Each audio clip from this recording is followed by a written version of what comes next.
When I first got into music production, there was one synth that caught my attention right away, the Korg Multi. A sometimes forgotten classic compared to other ones perhaps, but I immediately loved its sound and sound design approach. But luckily there now is the Korg Multi, which is inspired by the Monopoly.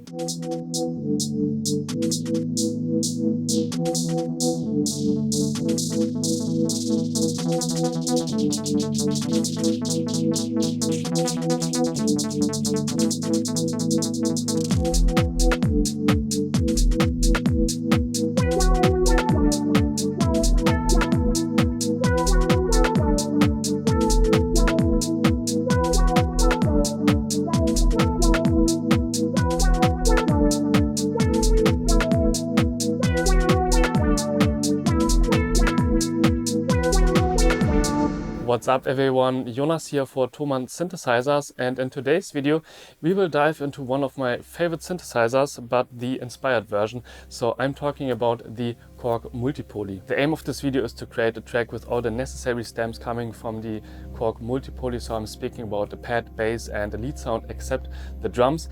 But before we dive into this one, let's have a quick first look on the layout. On the top left we will find the Chaos pad, which is very interesting for sound design.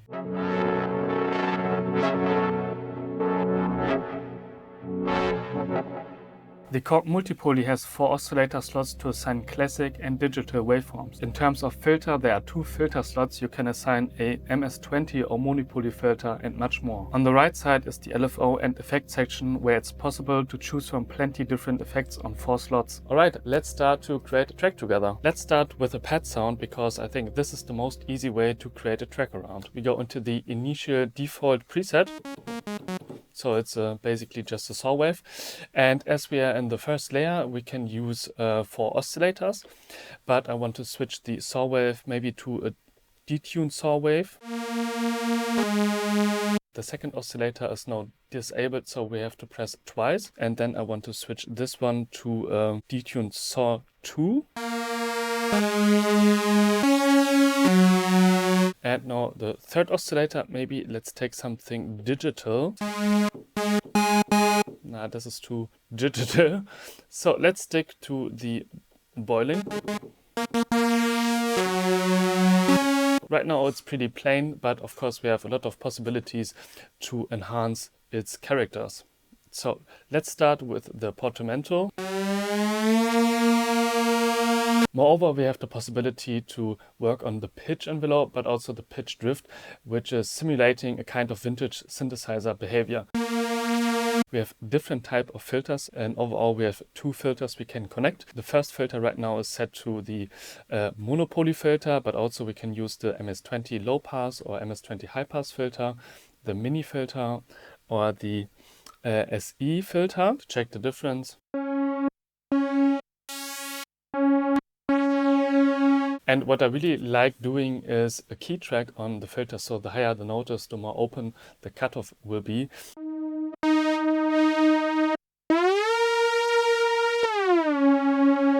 Alright, let's use a little bit of modulation, and we can go on the filter.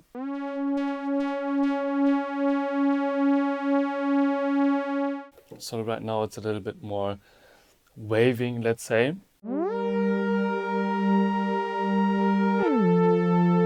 Let's check out the effect section, because there is actually a lot going on. So we have 4 different effects, but 2 of them are set to delay and reverb. So let's choose from the first one. And in this case, it's the compressor, but I want to switch it to something more interesting. Maybe a tremolo.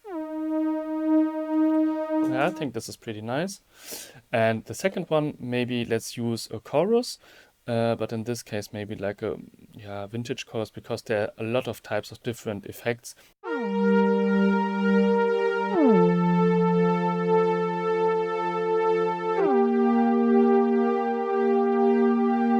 So then let's use a little bit of reverb.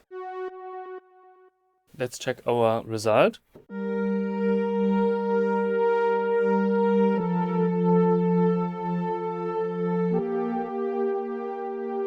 Up next, let's go for a bass. What I definitely like about the multi-poly is its layout, because down here we will find a section of the different presets. So here's all of them: bass, leads, pads, synth, bells, plugged sounds, whatever you're searching. It's really handy and you can definitely dive really quick into it. And while I was checking the presets, I found a bass which is really up my street, and I would like to use it for the track.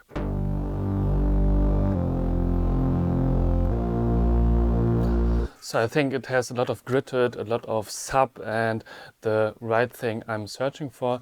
Maybe we can adjust a little bit the attack, because it's a little bit too clicky for me. Maybe we can adjust a little bit the LFO on the cutoff.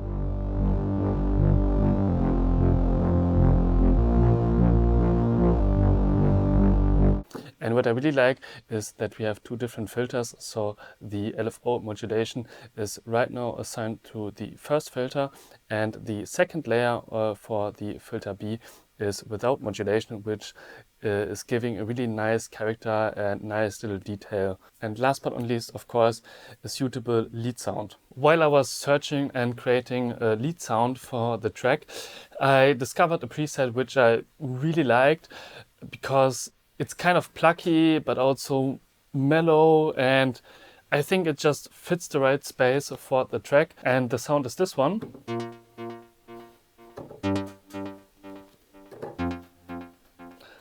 So I think it's nice amount of detuning. As said, it's plucky, and actually the arpeggiator is turned on.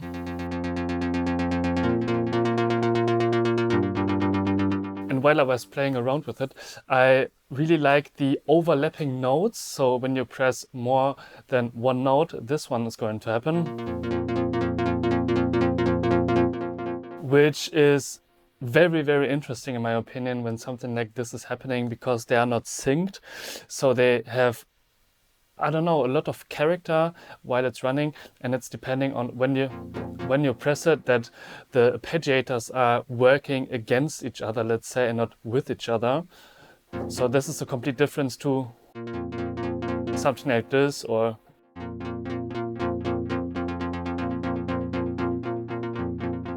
but of course I want to use the notes of the pad we created. So let's send some MIDI into the multi-poly.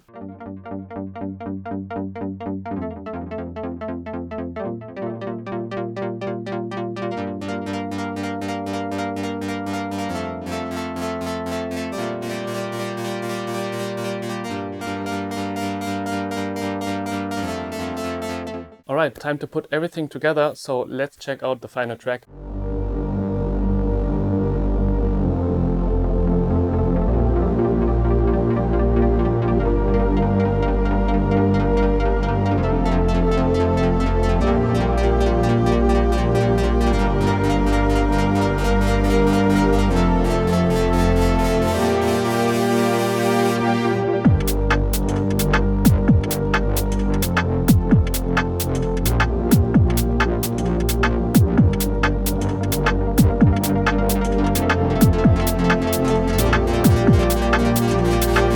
That's it for today's video. Please let us know your thoughts and ideas about the multi-poly. I definitely think it's a bang for a buck, but let's see what you guys think. So thanks again, and see you next time.